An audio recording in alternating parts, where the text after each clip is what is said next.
শাহজালাল বখতিয়ার লিটু ভাই অনুরোধ করেছেন তার একটি কবিতার নাম জীবন কুঞ্জ পাঠ করবার জন্যে। আমি পড়ছি।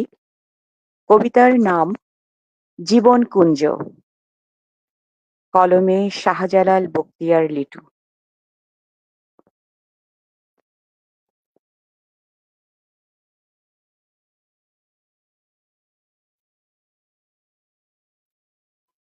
জীবন কুঞ্জ, মহান আল্লাহ আকাশ ও পৃথিবীকে বিচ্ছিন্ন করেছেন, সূর্য ও চাঁদকে বিভক্ত করেছেন, তার মহিমায় সৃষ্টি করেছেন সৃষ্টি জগতের আধিপত্যর জন্য। স্রষ্টা প্রাণীকুল সৃষ্টি করেছেন তার সৃষ্ট জীবন কোমল ও লালন পালনের জন্য। তার সৃষ্টির রহস্য কোনোদিনও মিটবে না এই ভবে এক মুহূর্তের জন্য। সৃষ্টি জগতের কুঞ্জের ফুল জীবন কুসুম শুকিয়ে যায়, জীবন চক্র কুঁচকে যায়, চিরন্তন সত্য। ফুল ফোটে প্রতিটি জীবনের, জল ফুলের বাগানে জল সেচন করে মাটিতে, আত্মা অভ্রান্ত বিকাশের প্রতি ইঙ্গিত করে নিত্য।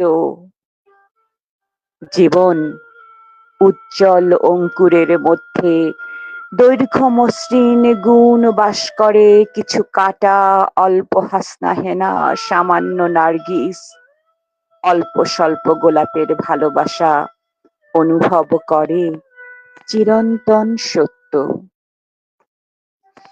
জীবন একইভাবে ছড়িয়ে পড়ে, ছিঁড়ে যায় তিক্ততায়, ঘৃণালতা ছড়িয়ে দেয় সেই নৃত্যে।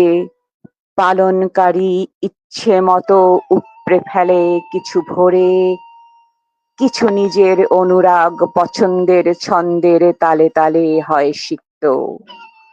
জীবন সন্ধ্যায় সময় ঋতু, সকালের সাথে ঘাটে মালঞ্চ ফুলের উপহাস দেখে, বসন্তের সৌন্দর্য প্রসূনের গন্ধে। জীবনের রঙন শীঘ্রই অন্যের জন্য আহার্য, এ এক অস্থায়ী ক্ষণস্থায়ী বিনাশী মরণশীল অনিত্য ভঙ্গুরতার দ্বারে। এই উদ্যানে বড় হই অগণিত আভ্যন্তরীণ এবং বাহ্যিক রূপে আছে দ্বন্দ্ব। জীবনের নীরবতায়, নিঃশব্দতায় এই অস্তিত্ব, এই সুন্দর কাননে আছে প্রবীণতম অখণ্ডনীয় সমাপ্তিতে নিমগ্ন। অস্তিত্ব নামক এই বাগানে আগাছা কীটপতঙ্গ আছে, তারা অজ্ঞতা, লোভ আর পাপ নামে পরিচিত। মন্দ, খারাপ, নিকৃষ্ট কদাকার মন্দ আচরণের জন্য তারা অতি জঘন্য। ধন্যবাদ লিটু ভাই, আপনি কবিতায় যা বলার চেষ্টা করেছেন আশা করি সবার ভালো লেগেছে।